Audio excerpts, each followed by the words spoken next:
going on, everybody, and welcome back to another episode of JaAR. JaAR, for those of you that may be new, stands for Joe and Amy Review. This is our weekly show where we review the Magic stories. And I come in so that I can show you my Viking-ass chair.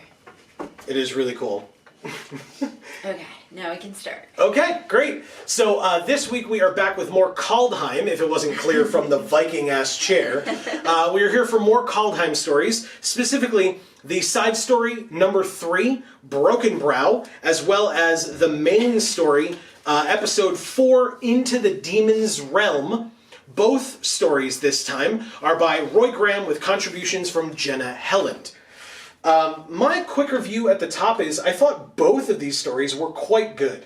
Agreed. I thought that the writing style was interesting and new and fun in the side story. I thought that the character development in both stories was very good and interesting, especially for a side story specifically where you don't know these characters beforehand, and they still did a really good job with that. But in the main story as well, with Tyvar and Kaya, and Tybalt to a degree. There wasn't a lot of character development for Tybalt because he's the villain and he wasn't really there for that long, but with Kaya and Tyvar... Demon, so there's like kind of tropes that they just sort of followed with that. Yeah, but with Kaya and Tyvar, very good character development. I liked it a lot. So I highly encourage, personally... obviously you're just agreeing, right? Like, that's totally fine. I'm not saying like you should say more, but like, so I then can comfortably say, we encourage you to go read these stories before watching this video, because the main thing that we try to put forth here is that we're here to review, not to summarize, and so we want you to get the full effect of the stories first. So if that is something you're interested in doing, the top 2 links in the description down below will be to those stories for you. You don't have to go searching for them. They're right there, making it that much easier. And then of course, we would love it if you would come back here and continue the discussion with us and your fellow viewers. So, on to the full reviews themselves. We kind of read them and are going to review them in the order that they came out, calendar-wise. So the first story came out the first of these 2 came out this past Friday, and that was the side story Brokenbrow. This story was super interesting to me. I really liked it. It was about Arnie Brokenbrow / Arnie Goat Leaper, but it was told from the perspective of Nyala, who is a Valkyrie, and joined with Elaine, who is a Reaper. And it's interesting because as we are kind of learning about these Valkyrie / Reapers, they are the ones that take the mortals who die to either Starnheim or in the other direction. Possibly Emmersturm, although I'm not clear on that. But wherever the Reapers take the dead, versus the heroes who die a heroic death who get to go to Starnheim. And so Nyala and Elaine are at the sites of these battles or events to see these heroes and others who are dying and do their jobs, right, as they kind of call it, to take them to their ultimate resting place. Yeah, one way or another. The typical 9 to 5. Yeah, as we all do. But the relationship between Nyala and Arnie, despite the fact that Arnie is not supposed to know that Nyala's there was like a hint, which I didn't even know before this story, that mortals can't see Valkyries unless Valkyries wish to be seen by the mortals. I thought that was really interesting. Yeah.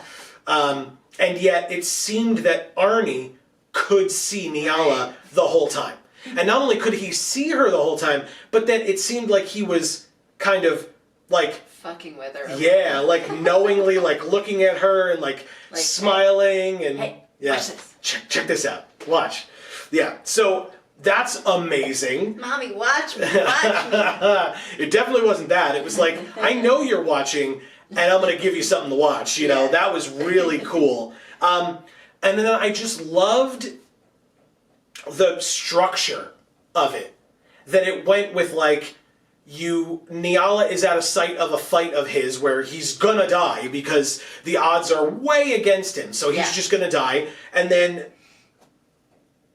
throwing all expectations. God bless you. Sorry. It's okay. I saw that look. God bless you.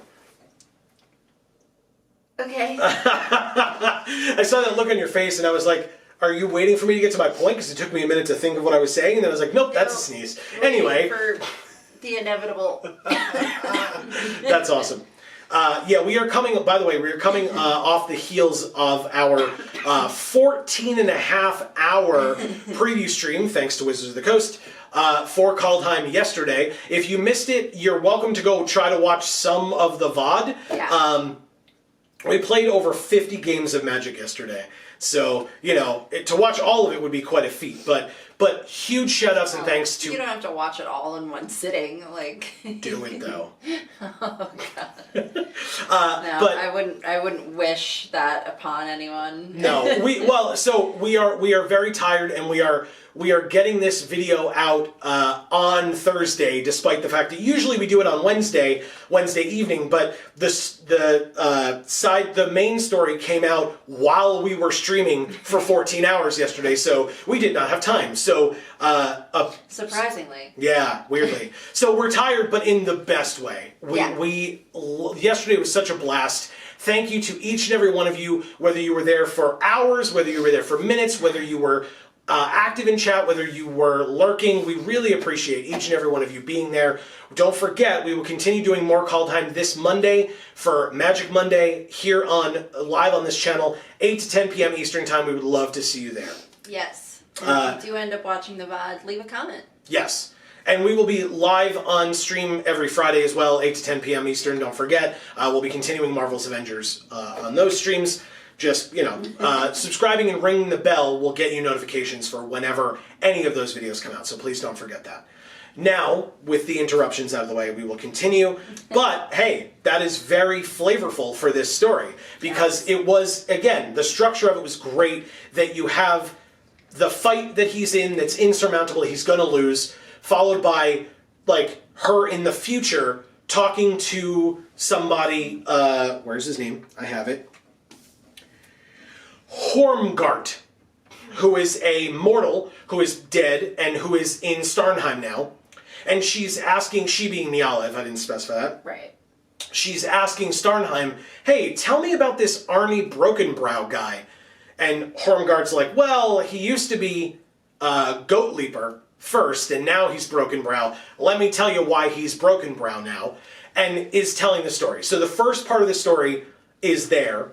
Then it flashes to another fight that Arnie had that was insurmountable against a dragon. The first one was an army, where he was like the leader of a small army against a big army, and they were still able to rout them. Then there's the dragon fight, and then more back to the story that Hormgart is telling, and then to the fight with Tovar, Giant's Blood. Mm-hmm. Awesome name. Yes. And the fact that it looks like he's going to lose. This one more so than any of the others. Yeah. The other ones were just, this is an insurmountable task, and so there's no way he survives this, and then he survives it and kills the opponents. This one was, it's an insurmountable task, there's no way he survives it, he's dying. Right. He actually is, seeming like something is happening to him. Right. And the life is being crushed from him. And then, oh, by the way, he survives.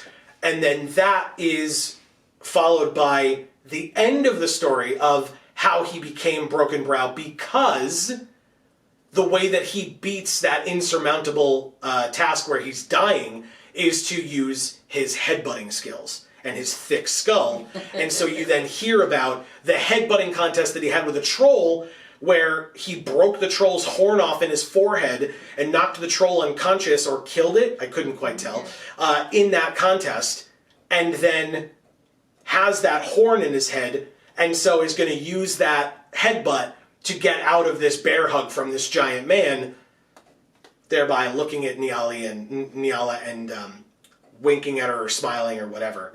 Yeah, the thing that he does. Yeah. But that was done after the point where Nyala realized that she kind of felt bad. Yeah. And so you see, again, that further character development where he didn't say anything to her. He looked at her, he smiled, and then he won a fight. He looked at her later, he smiled, and he won a fight.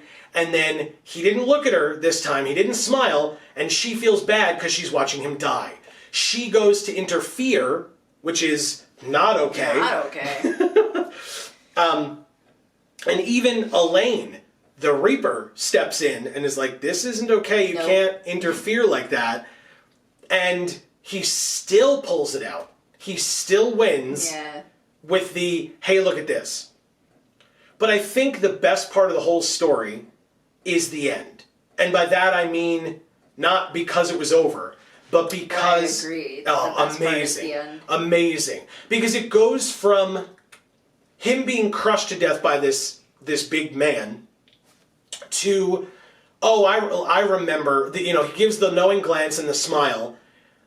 I remember why, what he's going to do now and why he's called Brokenbrow.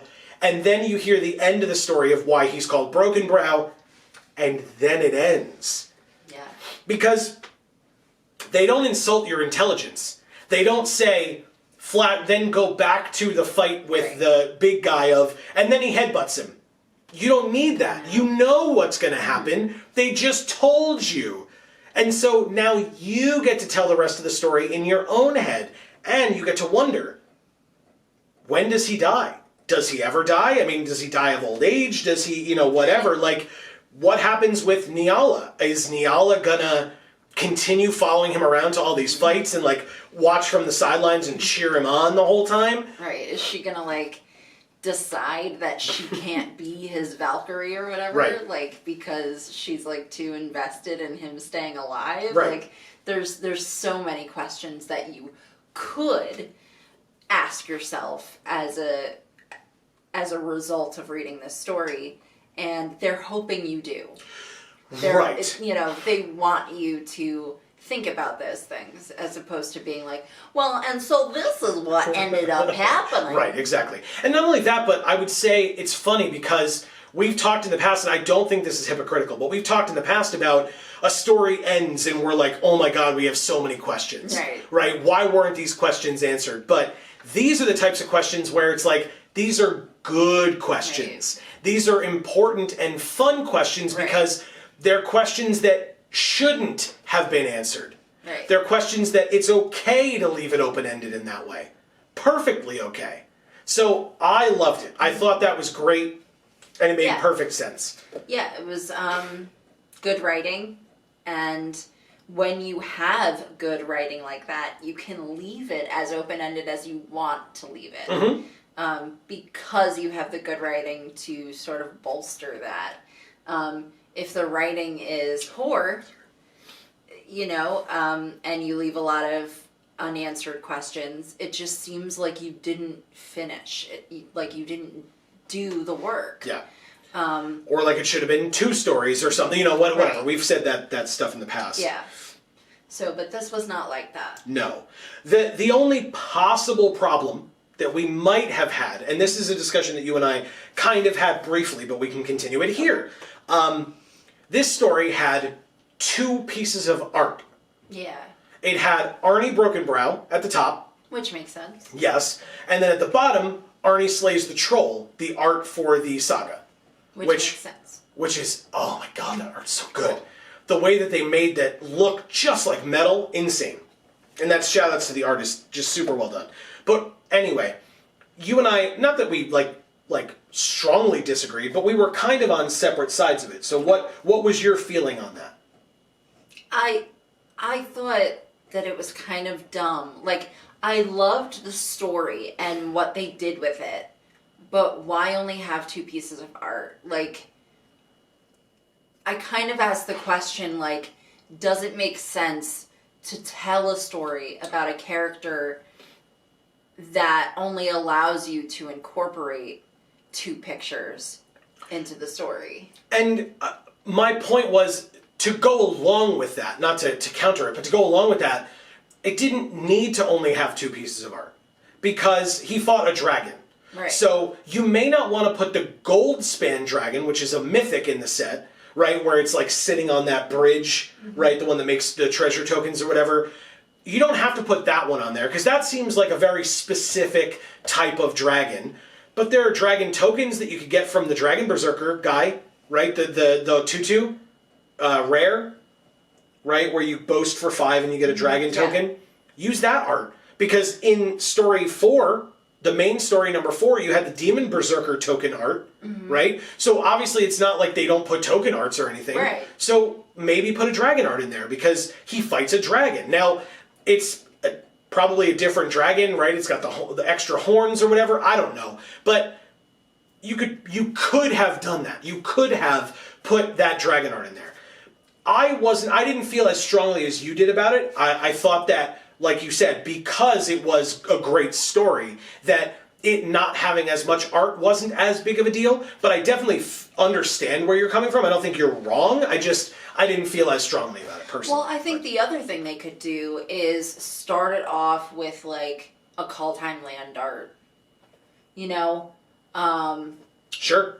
To kind of like allow the audience to kind of put themselves in that place. Sure. Or show us a Valkyrie or a Reaper. Right. There are Valkyrie of Niala and Elaine are Valkyrie and a Reaper. Show us them. Show us what they would look like. I mean, the Valkyries and the Reapers in the set are kind of like generic, right? At least the couple of Reapers that I'm thinking of are like generic arts of Reapers. They're insane and so good, but they're generic. So you could throw one of those in there. It wouldn't be Elaine, right? But it would be a Reaper, so that you give a general idea of what they look like. I don't know. Yeah, you know. it just seemed a little bit crappy that they only had 2 pictures in there. But maybe that's kind of the trajectory that they're trying to go in. Like, let's focus more on the story itself and only include the pictures that are actually really important to have. As opposed to putting them there for the sake of having pictures there? Right. It's possible. But, I mean, of all the sets to start doing that, they had to pick Kaldheim with, like, literally the greatest art that we've ever seen from Magic the Gathering. I mean, come on. In its totality, absolutely, I would agree. I would agree. Overall, this set's art is some of the best, if not like, the best ever. Literally, I feel like multiple arts from this set are now my new favorite Magic arts of all time. God, I can't wait to get those cards in my hands. to legit, to like see that art. You know, and this isn't to do this plug, but I'll do this plug anyway.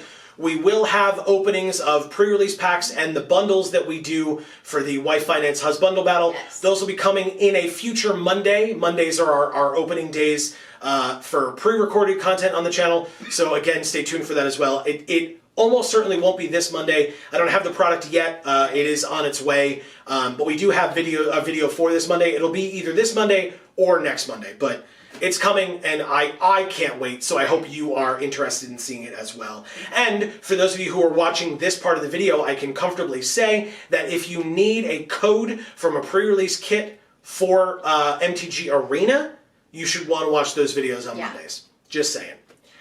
One of those we'll be taking for ourselves because we stream too, but that will leave 7 codes in 7 videos over 7 weeks. And it's only 1 per account, so it's not going to be the same person sniping each and every one of them. You can't use more than one. Correct. So come watch those videos. The earlier you get there, the better. Don't forget to ring the bell. You'll get the notification as soon as it comes out. Right. It helps out. But we do that for our loyal viewers. So if you're watching this part of this video, you get that update if you weren't aware that we do that already. So. And please leave in the comments if you do use one of those codes and it works. Please leave that in the comments because it will help the other viewers realize that they don't need to try the code because it's not going to work. Right. And I will say, people are really good about that, so thank you in advance and after the fact as well for having done that if you are one of those people. Really, really nice. We really appreciate it. So, then we are on to story number 4, the mainline story number 4, Into the Demon's Realm. Again, this was once again Roy Graham, contributions from Jenna Helland. Yes. And again, shout outs to them. Great writers. Yeah, really great job done so far.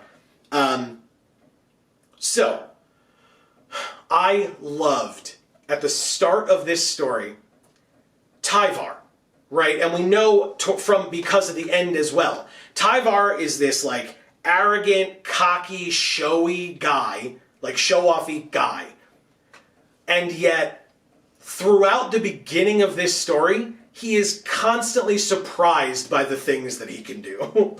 Yeah. Like, all the things that he does, he's just like, oh, that worked. I just love that. I love that it's true that, like, you know, that this guy who, like, is super talented and super skilled at what he does is still like, oh, I did it.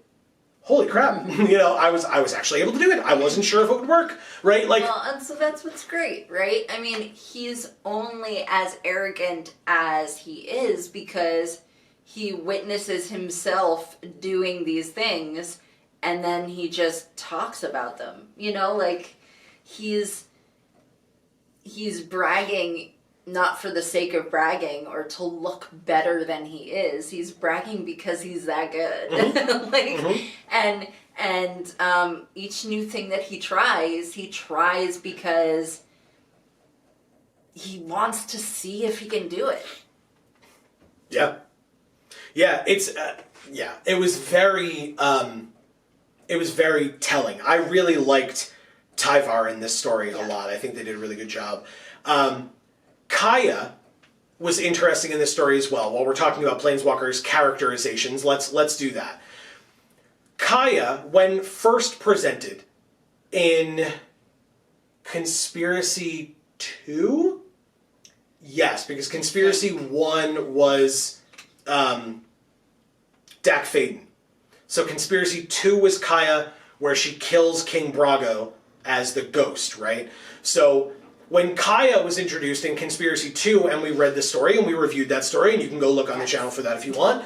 Still, technically not a shameless plug. I don't even, you know, good luck finding it, but it's in the JaAR playlist. But yes, of course. But when Kaya was first introduced, she was this badass, mysterious, lone wolf, ghost-killing assassin. Right. Right? That's who she was. That was her character. Now, whether that was because that's all they were planning on having her be, and so they wanted to keep her that way, and then they just decided to shift gears to have her be a more prominent player, or whether they knew that this was kind of where she was going all along, either way, that's fine. Now that she is in more of an upfront, heroic role, whether it was through, or, you know, from War the Spark / War the Spark Forsaken, into now her here on Kaldheim, it seems like her hero's journey is taking her from the lone wolf to not only someone who's willing to work with other people and be a people person, but someone who is in like almost like a mentoring role. Yeah. Right? Or a teaching role from what we've seen. Mm-hmm. And because we were talking about this beforehand. So yeah. What are your thoughts on that? I mean, they were that. Okay. They were that she's a mentor now. Right, but sorry, I guess I meant, do you think that that makes sense? That path is a... Sure. Yeah, I think it makes sense in that she's going from being just this sort of... I think it's a good way to sort of tie in the stories of her with Rat and Teo. So you brought that up when we were talking about it, and that's the perfect, reason for thinking that that's the way this is going. Basically, I think she spent all that time with the two of them kind of against her will. And that's what made her start to kind of realize that that's really more the person that she wants to be now, is someone who can actually interact with younger planeswalkers or people who need a little help and just kind of like mentor them. Even your favorite, Liliana. But I was saying, right, that's you brought it up, right? Her with Rat and Teo seems like the first big step. Right. Then she quote unquote joins the Gatewatch, right? And then but she really didn't. Like, she took the oath, but that's really it. And then even though she was sent after Lily, she ends up with Rat and Teo in her ear, right? She kind of develops a soft spot for Liliana and ends up at the end of Forsaken traveling with her. The four of them travel together. Rat, Teo, Kaya, and Lily, whatever Lily's new name is now. I will it's going to take a while for me to remember it. But the fact that the four of them are all traveling, or the last we saw Kaya, they were all traveling together, again, shows that it's not necessarily a mentorship role with Liliana, but it's still like an assisting role of like, you're having a tough time, I'm gonna be there and help you out. Right. And then, like you said, younger planeswalkers, so between Teo and now Tyvar, like it's the same thing, and she keeps calling him kid, which I didn't think Kaya was that old. Very weird. Yeah, I didn't think she was that old at all. Like, maybe she's 30 and he's 20, but I don't know that I'd call a 20-year-old a kid. Like, well, I mean, think about it. If she's a planeswalker, like, she might just look a lot younger than she actually is. Maybe. I didn't think that was still a thing with newer walkers. I thought that was only old walkers. And I guess we don't know how long Kaya's been around, but and we but also, like don't know what amount of pertinence that really has toward I don't know how old they look. Right. I know that like Lily and Sorin and Nahiri, like the old walkers that we're aware of that aren't like dragons who are able to be super old anyway, like that are like humans or human-esque, that they're the ones who are much, much, much older, and or Teferi who can do like time stuff. Right. But like that I don't know about like Jace and Chandra and Nissa who are like newer walkers post-mending. Like, are they that much older? I don't think so. I don't know. And I don't know if they are granted the ability to be like immortal kind of a like you know, they could be killed, but like that they're not going to die of old age, right? They're not going to age because look at JaAR, right? Because JaAR's old. JaAR's older. So I don't know. We got to see Teferi age from older sets to newer sets. But that's when he didn't have his spark. He only got his spark back in the most recent Dominaria. True. So I don't know. I don't either. If you know, leave it in the comments.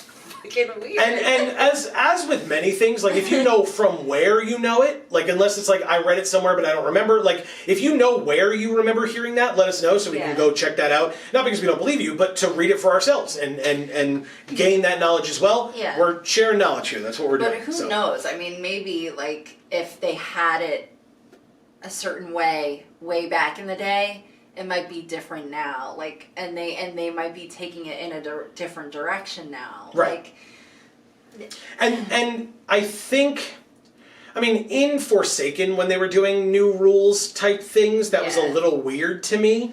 But I'm liking this somewhat newer direction. Right. Right? And newer walkers having new and interesting powers, I like. Again, I loved that connection with the Tyvar thing last week, connecting with Absorbing Man, who was an enemy of Thor, Norse mythology. I loved that. I think that's super smart on their part. Brilliant work on a planeswalker. This episode, or this story, he grows axes. Yeah. Hand axes out of the ground. Awesome. Yeah. Like, what? I mean, this guy's awesome.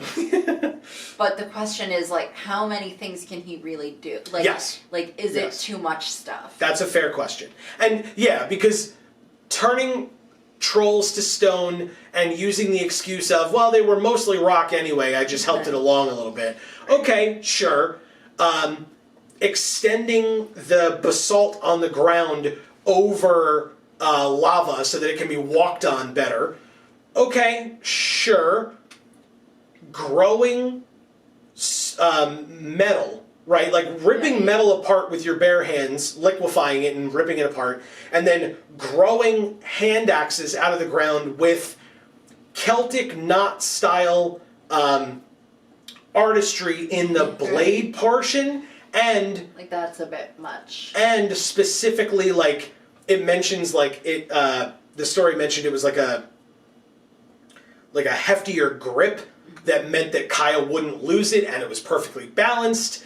That was probably a little much. Yeah. I agree with you. Very much. Yeah, especially if they're going to say that it's transmutation. I think that if you're going to actually sit there and specify that it's a specific, like, class of magic, I think you kind of need to sort of fall within the limitations that have already been specified for that class of magic. I don't really think you should veer that much from that unless you're just going to say, oh, he can do this. Right. You know, because it's fine if you're going to say he can do this, you know, then it's fascinating, right? But if you're going to say he can do this because it's transmutation, and then it's really falling like outside the realm of what I would think people would consider to be transmutation. Sure. That maybe it's kind of not really, you shouldn't go that far with it. Okay, yeah. And I really don't think that that's transmutation. Like, he's making something different out of the original material, sure. But it's pretty clear that he started with a lot less material than he ended up with. And that's not transmutation. And growing it out of the ground, that's definitely not transmutation. I don't know what the hell that is, besides cool. Weird druid magic of some kind, you know? Like, he multi-classed into druid. Yeah, but then he multi-classed into a weird stone druid? That's not a thing. So, like, it's fine if it's not a thing. But then don't say it's a thing. He's an earthbender. That's what it is. Yeah. Got it. I figured it out. Yeah, basically. Maybe. Yeah, there was also a cheeky line when Kaya is kind of talking to Tyvar about planeswalking and what planeswalkers are. She mentions to him, you know, in this mentoring role that she's given herself, she kind of mentions to him that, you know, each new plane that you go to, it's kind of tough, because Tyvar brings up, like, going to all these new places, that must be tough, because you have to, like, start anew with friendships and relationships and learning about the place and etc. Which, by the way, for anybody that's, like, gone away to school or started at a new school, or there's a lot of starting a new job, there's a lot of different allegories to that. Yeah, we get it. Over here, us, we get it. So, like, yeah, that's, you know, and I love when you can see the real world implications of, or real world comparisons that can be made, because it reminds you that they are supposed to be real people, even though they can do all these magical things. It's like, wait, you mean I'm going to have to try to fit in all over again? But I already fit in here. It took me all this time to make friends. Yeah, dude, it's going to suck. And Kaya's like, yeah, I get it.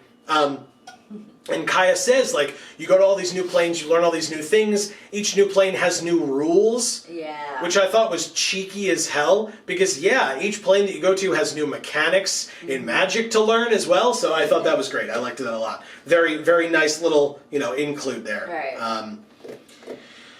Then we finally get to the Tybalt part of this story, which, for a Story Spotlight card, for a saga, it was kind of quick the way that they beat Tybalt, but I understand, because we'll talk about that later, but there's a lot more to come for next week's story, which is supposed to be the finale. But they face Tybalt, and look, it makes sense. Tybalt is not a fighter. No. Right? Obviously. He is a manipulative asshole, right, but he's not a fighter. And so the fact that they fought demons first, right? So maybe they're a little bit tired, sure, but then they walk up and face Tybalt. Kaya would have been able to get to him very easily. And so what he did instead was he breathed out like smoke and cinders that are like burning into her a little bit, but what it allowed Tybalt to do was get into her mind. And in her mind, her voice, but not really her voice, is telling her, reiterating to her all the doubts that she had, kind of lingering beneath the surface. Right. Why are you still here? You're not even getting paid for this. You could just leave. There's no point in staying. Nobody's paying you for Tybalt's head. You're not even good enough for this. Why are you bothering? Mm-hmm. Tyvar doesn't care about you. Whatever things she had going through her head. And then she eventually realizes, hey, there's somebody in my head. It's not actually me. Right. But she realizes it at the moment where she is getting slashed at with the sword of the cosmos. Yeah. And great timing. Right. Oops. And as she's going to bring up her axe to block, she realizes that she's not strong enough to do so. She's way too weak or, overburdened. And she kind of knows she's not going to get to block in time, and so just grits her teeth to get ready for it, and then Tyvar blocks. And this moment we both really enjoyed was the fact that Kaya mentions that Tyvar wasn't affected by that mind incursion because he didn't have all that self-doubt. Yeah. As a younger person or whatever. Right. I don't know if you wanted to go off that or if you want me to. Well, I mean, I thought you had your specific way that you wanted to talk about that. Sure. So, yeah, because she said, Kaya says, when she kind of analyzes it, she mentions that he's too young, dumb, and arrogant to have self-doubt. And that is a very bitter old person way of looking at the world, of just like, why hasn't his spirit been broken yet? It should be broken by now. Like, what? That's so rude. Like, why can't he just not have self-doubt? Yeah. Yeah, I mean, he is a person who's got enough going for him. And he doesn't have people around him who are trying to hurt him or trying to seem better than him when they're not. So there's no reason for him to have self-doubt. Yeah. He hasn't really been exposed to it. He just hasn't. Mm-hmm. Yeah, and the fact that, well, I mean, Tyvar kind of, it was, we both laughed at it. You laughed a lot more at this, but the fact that when Kaya's talking about planeswalking to Tyvar, and Tyvar's like, oh, is that what planeswalking is? No, I'm good. You're right. Just like, what do you mean you're good? Okay, then. You're a planeswalker. Yeah. No, but you are, though? Yeah. No, thanks. I'm good. But I don't want to. It's just really funny. Really funny. And that's the funny part in the beginning. It gets not funny, but still like meaningful when you get to the end where the Doom Scars open, the demons are going through it, and Kaya's like, dude, we gotta get out of here. Like, that's it. This is over. It sucks, but we gotta go. Like, this whole plane is done. We can't stop those things. It took us this long to fight 2 of them, right? Or 3 of them, or whatever. And there's bigger ones coming through. Yeah. And Voragar, or whatever his name is, he's going through as well. Like, this place is gone. Let's go somewhere else and just try to start over. And Tyvar's like, is this what all of you planeswalkers are like? Because, again, I'm good then. Right. I'm not interested. Because, oh, hell no. Yeah. I'm not. Yeah. Fucking. And then calls her out and says, you're more like Tybalt than I thought. Which is rude, but needed to be said. Right. Like, you guys are basically the same. You're just, like, using these people and these planes. You know, it's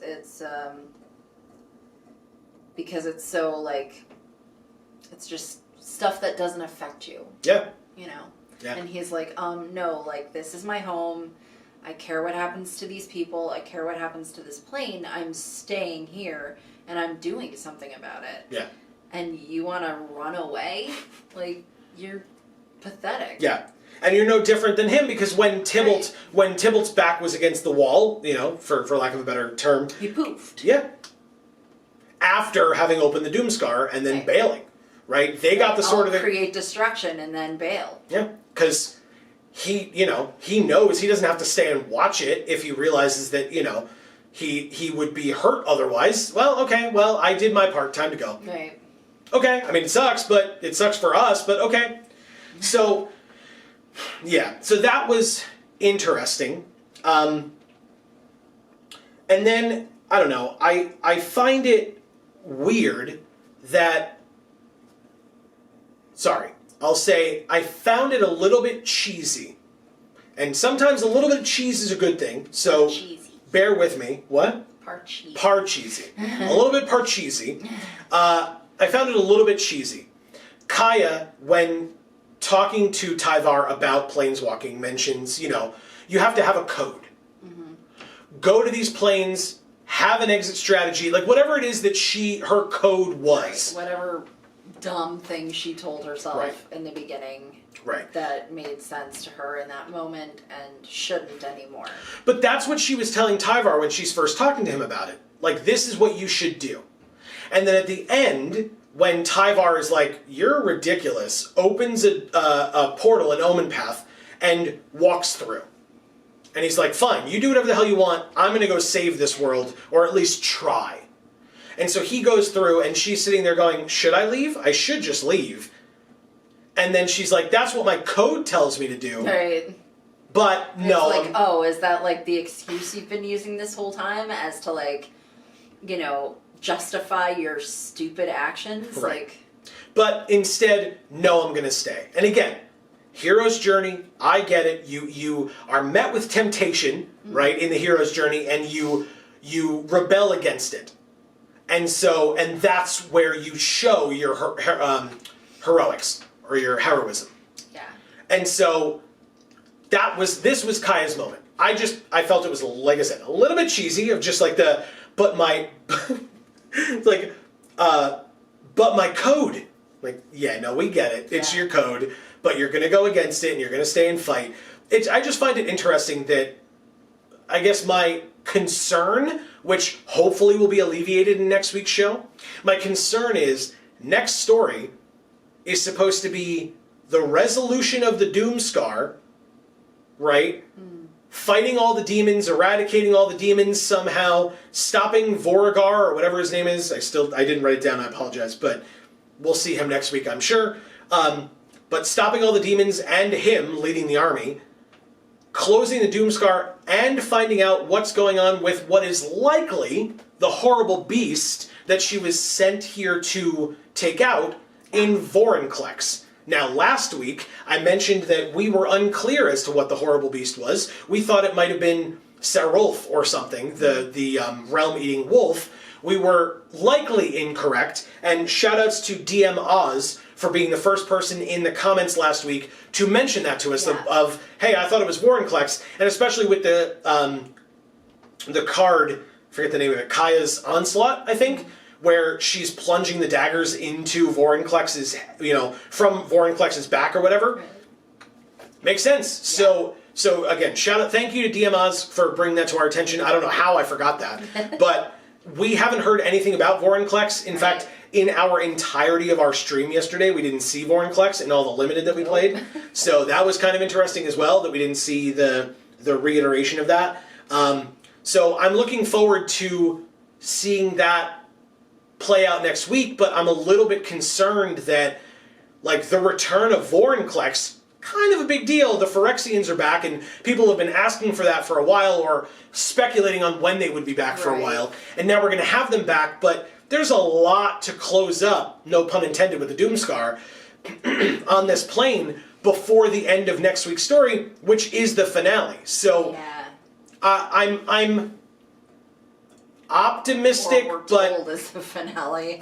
I'm keeping optimistic because these stories have been so good, but I'm a little worried. Right. So we will see kind of how that. Sorry, go ahead. Maybe they're leaving it open-ended enough because they want to return to this plane.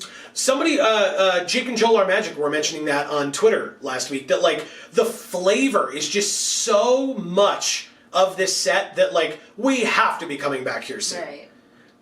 Yeah, like maybe they're just doing like the Viking stuff, and then like just a little teensy bit of a taste of like what's coming next because it's not coming until the next time we return, which is going to be, you know, way out. Right, and maybe following the Doomscar, maybe the next set deals more with the Frost Giants or the Fire Giants, or I mean, there's so many different groups. So maybe much the stuff. Shapeshifters, like, and the story hasn't dealt with them in their particularity, in any particularity. You've got the demons now as like the villains, right? The main villains, but who knows? I mean, at least based on the art, right? The Frost Giants and the Fire Giants definitely don't look like the friendliest of folks. So, you know, that's judging a book by its cover. I get it, but and maybe the next set will prove us wrong.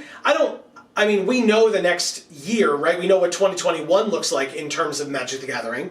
And I don't think it's going to be 2022 or 2023, but this set is great. The art is great. The stories are really interesting. The flavor is very much there. And so I mean, if they're going a Phyrexian route with it, they could come back to this plane 4 more times. Right. You know, because the Phyrexian, you know, storyline has been around since the beginning of Magic history. Yeah, I don't think it was like, I don't think it was like alpha beta, but yes, absolutely, but like it's been around for a almost. very long time. Yeah, absolutely. Yeah, way back there. Yeah. So like, or at least it was conceived of probably prior to when we first started hearing about it. Yes. Yeah. So like, that gives them a lot of opportunity to just kind of do whatever they want with it. Yeah. And take as long as they want with it. Yeah. So it'll be interesting to see. Don't worry, we will obviously be back next week with the next side story as well as the next main story. So definitely stay tuned for that. We really do appreciate all of the support from everyone, whether it was during the stream, whether it's during the early access stream yesterday, whether it's in these videos, whether it's when we are live Mondays and Fridays, 8 to 10 p.m. Eastern. All of that is super helpful to us. Checking out Video Games for All, Gluten Free for All, down in the description box below. You can check that out. There are 3 new uploads a week on Video Games for All every week. And someday I will get to a point where I can put a bunch of videos on Gluten Free for All. So that's right. You should ring the bell just so that when that finally does eventually happen, you will actually be aware of it. Yes, and we will make sure that it is an upload schedule, not, hey, I filmed 5 videos, here they all are at once, because God knows we all hate when that happens in YouTube. I don't want to dump a mess in your lap. No, and we'd like for you to be able to appreciate the good things that Amy makes for that channel as well. So, yeah, ringing the bell, we will not inundate you with stuff. It will be, you know, when the scheduled uploads are scheduled, and we will keep you posted on that. As soon as we know, you'll know. How's that sound? So, thank you all so very much for watching this episode. Again, we always hope that you enjoyed, and we would love to hear your feedback in the comments below. Do you enjoy the direction that Kaya is going? What do you think about what next week's story is going to look like? At least the main story, right? The side story, we have seemingly no indication at all, but we would love to hear your thoughts on this week's side story and main story, as well as looking towards the future. Doing that, leaving those comments, and being like DM Oz and bringing things to our attention that we may not have been aware of is a great way to join us. In the comments. Yes, as always. But it's a great way to join us and your fellow commenters in showing off your... #Vorthos Pride. Very important. We are going through this super flavorful set. We will be back next week, don't you worry. We hope to see you, any of you, live on stream, Mondays, Fridays, etc. Thank you for all of the help with the early access stream. Thank you for coming out and supporting us. It was definitely one of our most successful early access streams that we've ever had. Yes. It was an absolute blast. Great. Yes. Thank you all so much. Sincerely. For showing up and, you know, giving your 2 cents in chat or just giving a view. Yeah. Yeah, it was important to us. It was extremely important to us, and it was an absolute blast. So we were fortunate to be gifted that account from Wizards. We are obviously hoping to be able to continue to do that into the future. We are very fortunate to be given that opportunity. And so, yeah, we will hope to continue it for many sets to come. So, that is going to be the end for now. So for now, from us here at this Geek for All family of channels, I have been Joe. And I'm Mimi. And as we always say, in whichever video of ours you watch next, we will see you all next time. Thanks, everybody.